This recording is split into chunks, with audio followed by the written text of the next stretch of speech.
Welcome to the next episode, WaterparkRangers Let's Play Wind Waker. Last episode, after being taken to Dragon Island by Cyclos, we got some stuff there that we couldn't have gotten before, including 50 rupees from bombs, 100 using our Deku Leaf, and 200 using a Hayoi pair, which I guess we could have done before, but then again, it would have been a waste because our wallet would have been so small. This episode, we're going to be continuing further south down this line of islands via Dragon Roost. We're at Fire Mountains Quadrant right now, and I'm just getting stuff that we couldn't have gotten here before. First off, being everything on the sea platform in the area. And second off, well, you'll see.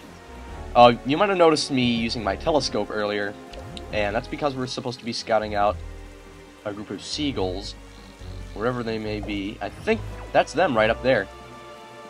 If I'm right, I'm going to be so happy. Yes, that's them.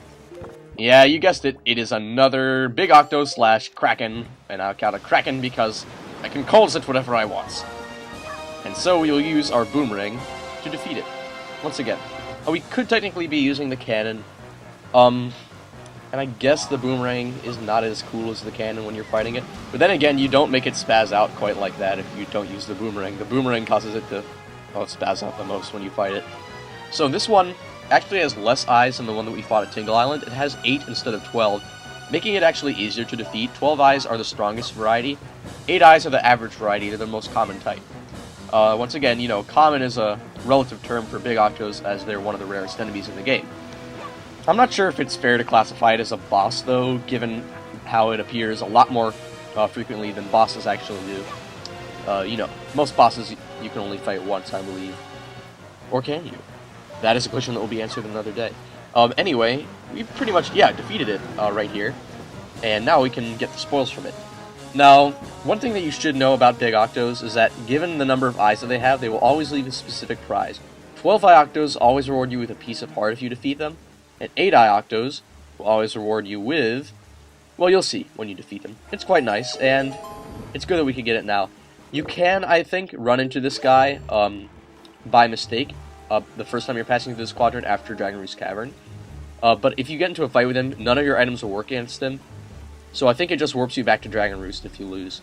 I don't know if you'll ever get to see what happens if we lose to a Big Octo, because I really don't plan on losing to one. It's kind of an interesting animation. But once again, it's just one that people don't normally see, because usually they can defeat them. Except maybe 12 eyes. 12-eye Octos, even with the boomerang, they are a little bit risky to defeat. But 8 eyes are not too tough, and they give you 100 rupees for each one you defeat. Though, do be careful. Big Octos disappear permanently after you defeat them. So, we continue south. Alright, I cut ahead once again, because now we are at, Eastern Triangle Island, and one of the treasure charts that corresponds to this place, I think this one right here. We actually got back in Dragon Roost Cavern, but we could not get the treasure the first time we passed through, number one, because, we could have gotten it, but we didn't want to, because, once again, with such a small wallet, it would really be quite useless. Kind of like the Hayoi pair, 200 rupees. So, using the chart, as you can tell here, I'm able to more closely tell where the treasure is located, so that once we're on the exact point where we need to be, we'll use our grappling hook.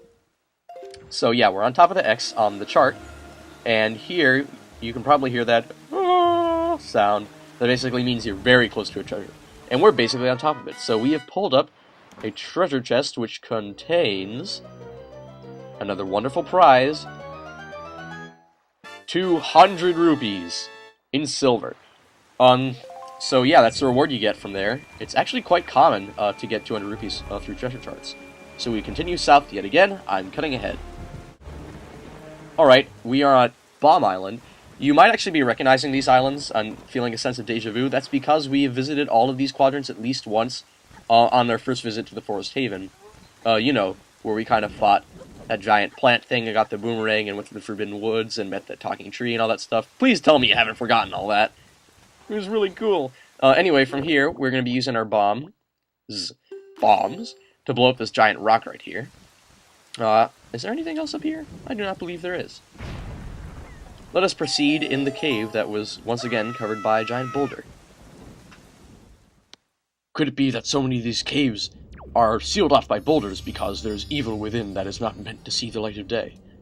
No, it's just a weird mechanic to basically make you get more items and then come back to older places. That's all there is to it. So there are magtails in this dungeon, and like with Dragon Roost Cavern, Dragon Roost Cavern's big key area, I almost said boss key again, damn that's tempting, you need to put it on the switch to get through the door. It's a recurring mechanic, but not one that recurs hardly ever. Let us put it that way. So just by sitting on the switch yourself, it's permanently pressed down and sits and basically takes off the fire, allowing you to proceed in that direction. But be very careful with how you walk on this very skinny ground here, because you can easily slide off and fall into the magma, having to do this room all over, which is quite irritating, actually. Yeah, so this is just like a mini dungeon that, cave. This is just like a cave that's just here to expand upon the magtails can put down switches mechanic. That's all, so just throw it across those two and it'll bounce and fall down a switch right there. It really doesn't take much in the way of aim as long as you're kind of trying to direct it towards the middle of the platform. And the same thing you can do here, only there's just one of them. So you need to do this with both magtails, I believe. And it shuts off the fire on that chest. And the chest has a beautiful reward inside. The one that spiky chests are normally supposed to hold.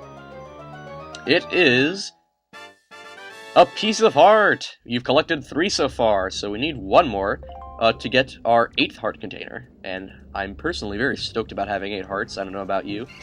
So from here, let's just get out of the room. And, well, we have nothing more to do here. That's pretty much all there is to it.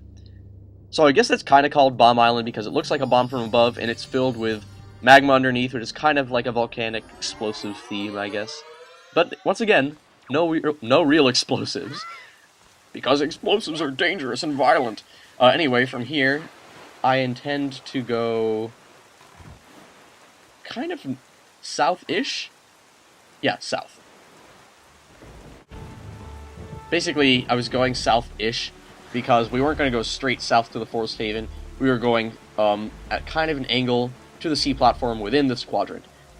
We did rush by it earlier, but once again, you can't really do things at sea platforms until you have the bombs, because they help you get rewards that you normally can't get most of the time. So, yeah, hold off on sea platforms until you have the bombs. That's my advice to you. And you might be noticing that these bokoblins are looking a little bit strange. That's because on the ocean there is a different variety of bokoblin, which is basically the same as a normal blue bokoblin, but pink. And actually, they're just shorter, but they have the same amount of stamina and strength. So they're basically a more compact version of the bokoblin. Oh, and we actually can't carry any more rupees, see? Look how quickly your wallet fills up in this game. It's really not tough to get money at all.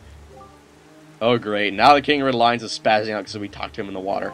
No, we're not going to Outset Island. First, we're going to visit the Forest Haven, okay? Okay. Alright, we're at the Forest Haven.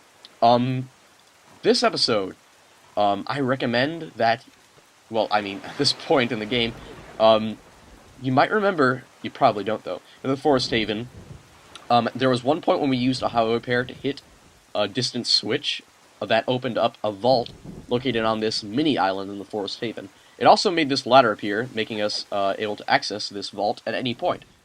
Now, within this vault is something very strange, and in order to get it, make sure you have a color picture with your color picto box of Cyclos. So you have to talk to the guy first, and then hand him a pictograph of Cyclos. You'll see exactly what this does later on. Make sure that he says that it's an inspiring motif, and then you'll know you have succeeded. At this point, I would highly recommend that you save, and just erase that other pictograph that is basically worthless. And that's all we're doing this episode. I'll explain more in later episodes. See you then.